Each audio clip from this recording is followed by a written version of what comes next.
Tenemos el placer y el agrado de presentarles al primer tecladista de nuestro programa, nuestra sección técnica en MTL, el señor Hugo Bistolfi. Hugo, bienvenido.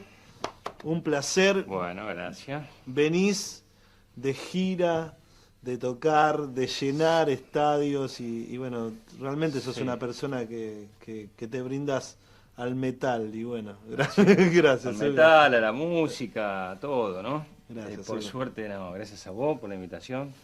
Es un placer estar acá compartiendo este programa.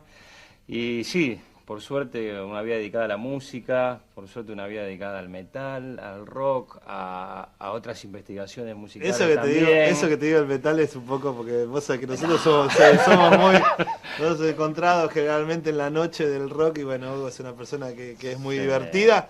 Y el objetivo de este programa es más o menos que dar a conocer, digamos, tus comienzos, lo que te motivó a tocar estas cosas, estas cosas lindas, este instrumento que, bueno, que se valora en el rock, ¿no? Digamos, el teclado. ¿Siempre tocaste teclado, no? Siempre empecé tocando guitarra de chico. Tocaba guitarra, tocaba folclore, ahí en los actos del colegio.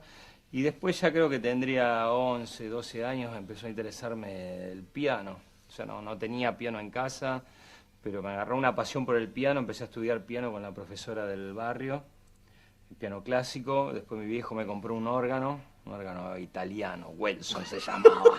Re fachero, azul, y yo me sentía ahí. Espectacular. Y ahí empecé a estudiar y bueno, con el tiempo llegó el piano, estudié conservatorio. Y dentro de ese estudio conservatorio me agarró el rock and roll y por supuesto fue más fuerte el rock and roll, ¿no? Quedó una parte, digamos, esa parte académica y de conservatorio que la venía teniendo, pero bueno, al empezar con el rock y tuvimos la suerte con Rata que qué sé yo, que nos agarró dentro de todo bastante chicos y de mucho laburo, de mucho rock and roll, eran años de mucha vorágine, la primera época de Rata en los años 88 y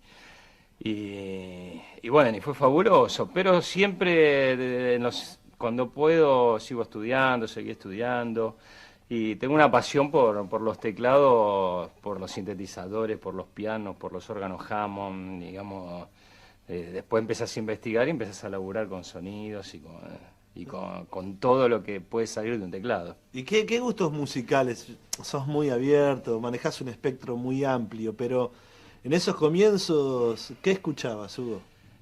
Y ahí escuchaba, yo soy tecladista porque lo que sí con Rick Wakeman, Lo que sí, claro. Lo que sí con Rick Wakeman, para mí Rick Wakeman es como lo máximo, después por supuesto con John Lord y con Kay Emerson Lake and Palmer. Entonces de chico escuchaba mucho ese rock sinfónico, rock progresivo, y eso me marcó mucho.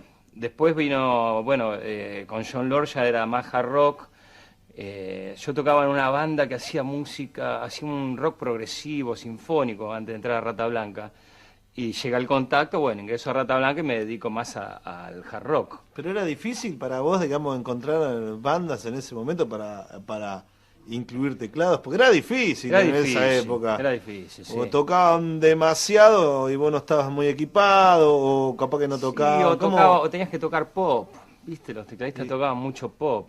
Y yo nunca me había sentido cómodo tocando pop. Entonces tenía mis propias bandas, que eran de rock progresivo, sinfónico, y las escucho y hacíamos, bueno, era muy de esa época, ¿no? De los principios de los 80. Pero sí, o sea, había mucho pop, pero no había rock. Y no sé si habré tocado pop, creo que habré tocado. Pero digamos como que la pasión era la música clásica y el rock sinfónico, el rock progresivo. Cuando llego a Rata, bueno, era una propuesta interesantísima, ¿no? Una banda con el nivel de Rata Blanca, meterle teclados. Y bueno, ahí es como que nace toda mi carrera profesional, ¿no? A partir de ese momento. ¿Y cómo es tu cabeza? ¿Cómo trabaja en la composición, Hugo? Por ejemplo, en la música. Vamos a hablar de Rata porque es la banda que más tiempo, digamos, la que engrandeció tu carrera, digamos. Pero ¿cómo enfocás la composición con la música de Rata? Y mira, o sea, ¿cómo meto los teclados? Claro, ¿qué mentalidad, no tiene un tecladista para imponer su música en una banda? Y mira, son cosas distintas. Uno es la composición, Yo fui compositor de Alianza como Ser, que hacíamos hard rock, y el último disco Adrián, con Adrián Barilari. Y otra cosa es función del teclado. En Rata compone Walter Giardino, y entonces el teclado está en función a sus ideas que trae. Ahora, compositivamente, como en cualquier música, es un momento de trabajo, de inspiración, de estudio y de magia, y de que te lo manden, y de que no sé cómo es, porque hay temas que pones las manos en el piano y salen, y hay temas que hay que elaborarlos, pero la música es magia, ¿no? La música no tiene mucha explicación. Hay un laburo técnico que vos podés armarlo matemáticamente, como con armonías y con ciertos estudios, pero creo que sobre todo lo que tiene que tener la música es sentimiento. Vos te estás dedicando a la docencia también, porque diste Yo clase. soy maestro. Sos maestro. Se nota, muchacho. Fui maestro de escuela de Valentín Alsina. ¿Sí? O sea, ¿Y en cómo los te...? años, en los últimos años de Alianza. Y los pibes que te venían, quiero tocar rock, porque se puede Y así poder no estudiar dejo. rock, o se puede decir que el piano siempre está enrolado en la parte clásica. ¿Viste cómo No, decir? se puede rockear, por supuesto, con el piano. Pero el trabajo de maestro era un trabajo de maestro de escuela, de docente, ¿no? Armaba unos líos ¡Qué bárbaros ahí. paciencia! No, estaba buenísimo. Mira el profesor, ¿viste? Señores, soy el profesor, decía yo. Que venía de gira con uno todo doblado. ¿Todo bien? No, fue una etapa que yo había estudiado el conservatorio y por cierta cantidad de años podía dar clase, en una época que sabía trabajar, ¿no? De docente, y lo disfruté mucho. Ahora he estado, no sé, un año y pico, 2 años, pero fui maestro. Pero sí, o sea, siempre me gustó estudiar, y como ahora me gusta estudiar otras culturas, que es lo que estoy haciendo con mi música solista. Es tan grande la música y tan maravillosa que si uno tiene la bendición de poder, porque tenemos la bendición nosotros, de poder dedicarnos a la música, trabajamos de que nos levantamos hasta que nos acostamos, pero es una bendición. Entonces yo busco y estudio, y ahora ando mucho investigando culturas aborígenes de América, para eso, fusionarlo con mi música, como son mis discos Uritorco y Machu Picchu.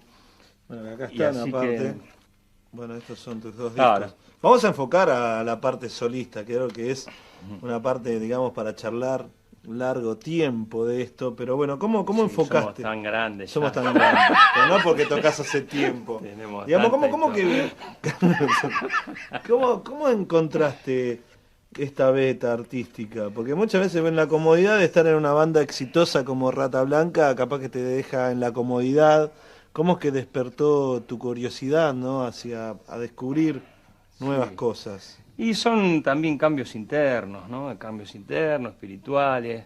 Yo marcó algo muy importante en mi vida, el Cerro Uritorco en Córdoba, vivir en la montaña. Y a partir de ahí empecé a crecer espiritualmente, como le pasa a cualquiera, ¿no? Yo no me volví un monje, o sea, yo No, seguí no, rockeando y me gusta divertirme, discoteca, pero bueno, empezó a crecer una parte en mí que la empecé a trabajar, no sé, ahí en la montaña. Una búsqueda tuya. ¿Qué Una búsqueda? búsqueda espiritual, una búsqueda de cualquier ser humano de ser mejor. Y llegó el momento en el 2002 que decidí hacer un disco solista, y lo que yo estaba viviendo, juntamente con lo que quería hacer musicalmente, cerraba perfectamente con la historia del Cerro Uritorco. Y ahí fue que compongo Uritorco, que es una obra conceptual de la subida a este cerro cordobés, que este cerro encierra muchas profecías, leyendas, avistamientos, y bueno, es una obra conceptual de la subida hacia el cerro, desde la base, desde Capilla del Monte, digamos, hasta la cima. Después de Uritorco, tenía que buscar un lugar tan fuerte como este para mí, me fui al Machu Picchu. Y ahí compuse también, de vuelta, o sea, mi sentimiento, lo que yo voy sintiendo en cada paso, en cada paisaje, o en cada sensación, o en cada historia, compuse esta obra conceptual, el Machu Picchu, que es mi viaje al Machu Picchu. En este caso fusionado con música andina, grabado en Perú, con sicus, quenas, charangos. ¿Te Y esto relacionaste con fusionado- músicos también Me de la relacioné con zona? músicos peruanos, compuse un tema en quechua, como ser estando en Cusco, compuse un tema y lo quería traducir al quechua, al idioma originario de los incas, y bueno, fue todo muy cómico ahí tratar de que encajara, ¿no? En quechua, un tema. Aparte los sonidos, discúlpame porque te Sí. interrumpo, porque tengo tantas cosas que preguntarme, porque te imaginas que es un instrumento nuevo para focalizar, digamos, y todos los sonidos que vos relacionás en estos discos, digamos, todo lo planificás con sintetizadores, todo lo que tenés en el cerebro, tratás de representarlo ahí en el Y instrumento. sí, claro, claro. El teclado tiene tanta variedad que te puede transmitir una sensación y buscarla, ¿no? Decir, bueno, yo este momento, no sé, un atardecer, anochecer en los Andes, hay un tema, es un tema de piano, o sea, un tema de piano, un anochecer. Después hay un tema más espacial que transmite otra cosa, y cada sonido lo puedes utilizar para transmitir cada sentimiento, ¿no? Es alucinante el teclado desde ese punto de vista, que vos podés representar una parte poderosa, una parte relajada a través de un sentimiento. Una guitarra lo mismo, ¿no? Creo que podés, una guitarra limpia te va a transmitir una cosa, una distorsionada, pero el teclado digamos que tiene un abanico más Claro, grande. es a eso, estoy tratando de ubicarme, digamos, en la parte, claro, la sensación, ¿no? De las Sí. teclas, del sonido. Aparte que hay tanta variedad, hay voces, tenés percusiones. Después, bueno, ahora Sí. te voy a hacer trabajar un La poquito, que toques un poquito. Vamos a hablar un poquito de la parte técnica, parte, digamos, fundamental de todo tu equipamiento. Yo, de un Hammond hasta ahí, después lo tuyo. Claro. Y hay mucho, mirá, como ser este es un sintetizador que sirve para los solos. Entonces vos podés variar de acá los filtros, como se hacían antiguamente en los Minimoog. Te permite en vivo estar variando el sonido en vivo mientras estás tocando.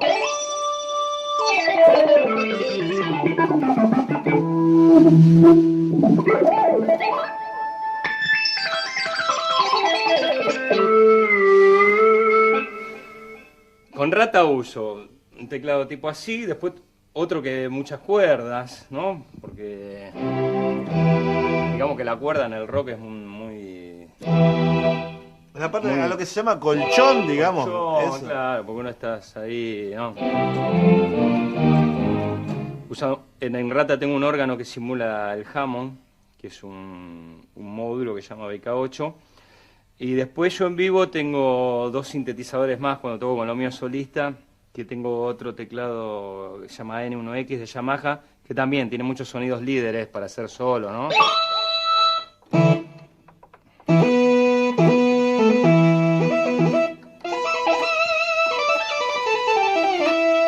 Esto es lo que te permite hacer el solo y competir un poco con los guitarristas.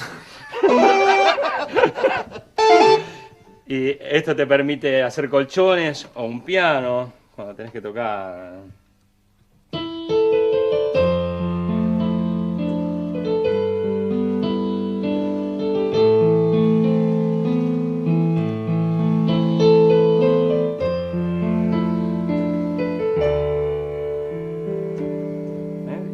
Y entonces, bueno, tenés una variación, digamos, muy grande de lo que puedas tocar, ¿no? Con los teclados y después con tu creatividad. Bueno, si un chico que quiere comenzar le interesa el teclado, ¿qué se le puede recomendar para el novato, ¿no? El que quiere comenzar con este instrumento.